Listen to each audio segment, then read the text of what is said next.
Halo warga Jakarta, bersama saya Robi Cahyadi. Program Berita Jakarta kembali dengan informasi menarik dan juga bisa menjadi inspirasi bagi Anda. Kali ini ada berita Pemprov DKI Jakarta memulai pembangunan RDF Plan. Peluncuran bus listrik Transjakarta, PT Transjakarta tingkatkan keamanan penumpang dengan membuat fasilitas rehat untuk pramudi.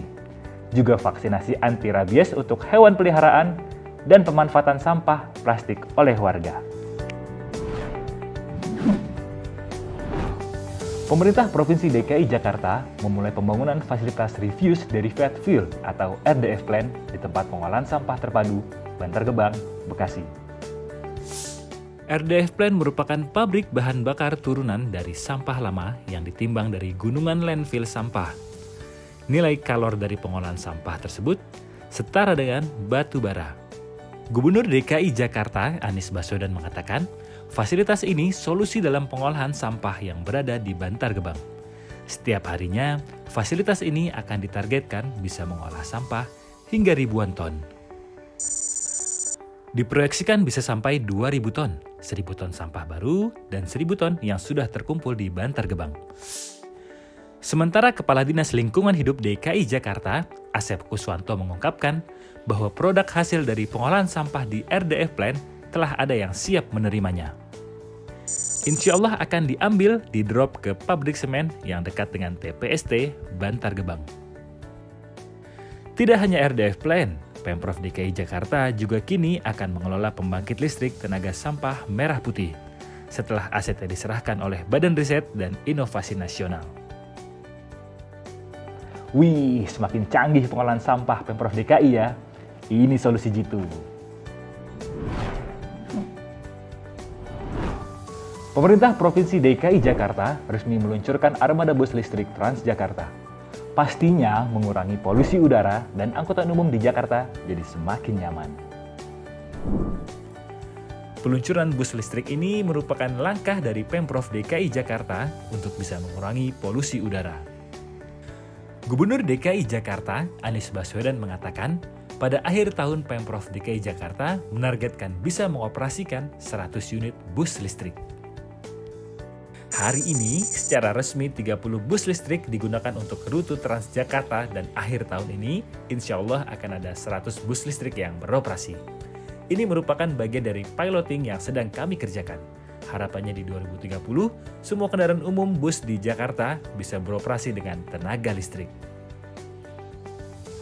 Sementara Direktur Utama PT Transjakarta Muhammad Yana Aditya menjelaskan, setiap unit bus listrik bisa menempuh jarak 250 km atau 17 jam operasi. Bus ini juga berpotensi menurunkan polusi suara hingga 28% dibandingkan pada bus bertenaga diesel. Untuk tahap ini, bus-bus listrik Transjakarta akan melayani warga di 4 rute. Rute 1P yakni dari Terminal Bus Senen ke Bundaran Senayan. Rute 1R, Tanah Abang ke Terminal Senen. Rute 1N, Blok M ke Tanah Abang.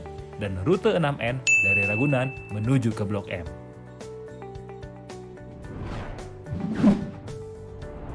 Berita selanjutnya, PT Transjakarta kini telah menyediakan fasilitas rehat untuk pramudi di kawasan halte Transjakarta Ragunan, Jakarta Selatan. Pembangunan fasilitas rehat untuk pramudi ini merupakan tindak lanjut dari rekomendasi Komite Nasional Keselamatan Transportasi.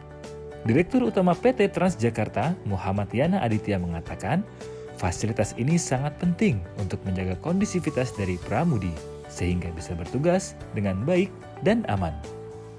Tempat peristirahatan ini adalah komitmen Transjakarta untuk meningkatkan keselamatan dan kenyamanan bagi pelanggan.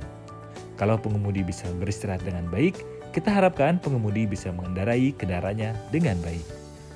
Tempat rehat pramudi ini dilengkapi dengan fasilitas pendingin ruangan, toilet, tempat duduk nyaman, serta mini pantry.